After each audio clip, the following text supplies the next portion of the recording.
I know a few people would argue that I can't admit when I'm wrong. Maybe more than a few people. Yes, I see you raising your hand.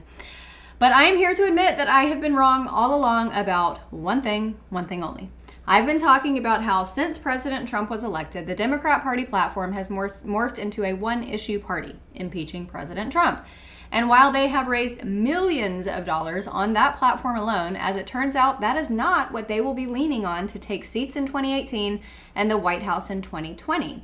It seems that they've run out of ideas for their Take Back Washington campaign and are recycling old ones, namely free tuition, minimum wage hikes, and universal health care. Yes, 2016 called, and they want their Bernie Sanders campaign back.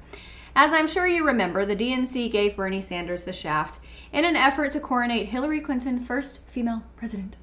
Crashed through that glass ceiling, right? They didn't work out, and Bernie likely isn't going to run again because how do you run a campaign out of a geriatric ward? So they'll just plug any old candidate into the slot to push their message of socialism in America.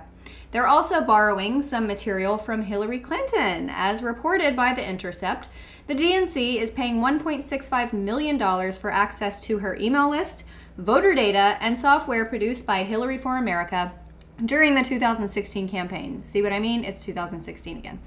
They do have a few fresh ideas and characters, and of course some old ones like Elizabeth Warren and Nancy Pelosi, who refuse to step back and relinquish the spotlight. But one of the newer shining stars is Deputy Chairman of the DNC, Keith Ellison, who, by the way, has alleged strong ties to Muslim Brotherhood and refuses to denounce his pal Louis Farrakhan. Now, Keith Ellison, he's one of many Democrats driving the Medicare for All issue. In March, he replaced John Conyers as chief sponsor of the main single-payer health care bill.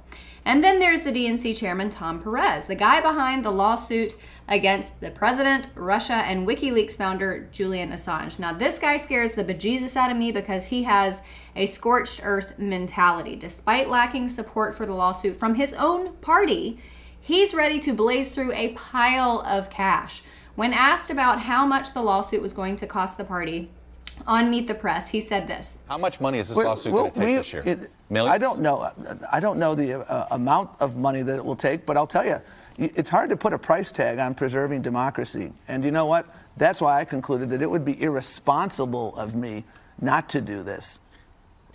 I'm pretty sure there are some DNC donors who would rather the party utilize those funds to come up with some original party issues and solutions rather than litigiously living in the past, filing lawsuits that are nothing more than silly distractions, as Democrat Senator Claire McCaskill called them. And Bernie Sanders, FTW, that's for the win in millennial speak. Bernie Sanders is leading the way to pass a bill that would fund a number of things, particularly a minimum wage hike to $15. Now, how on earth would something like that get funded? They don't know. They literally don't know. He's as senile with policy as he is in general mentality. His office said they haven't yet done a cost estimate or devised how they would pay for it. There's an old phrase in market finance that goes something like this. The market can remain volatile longer than you can remain solvent. Hey Bernie, people will remain greedy longer than the government with this bill can remain solvent. So go back to finance school, although as a socialist, I'm not sure he ever really learned anything about finance or capitalism. But that's kind of the new norm over there at the DNC. Thanks so much for watching, everybody. I'm Amanda Head for The Rebel. If you enjoyed my commentary and want to hear more from all of us here at The Rebel, subscribe to our premium content at www.therebel.media/shows. And make sure you're following us on Facebook and Twitter for all of our latest news. Also, download our new amazing app for The Rebel Media on the App Store. Download it and you will have access to all of our latest videos and your favorite Rebel shows. Thanks so much for watching. I'm Amanda Head for The Rebel.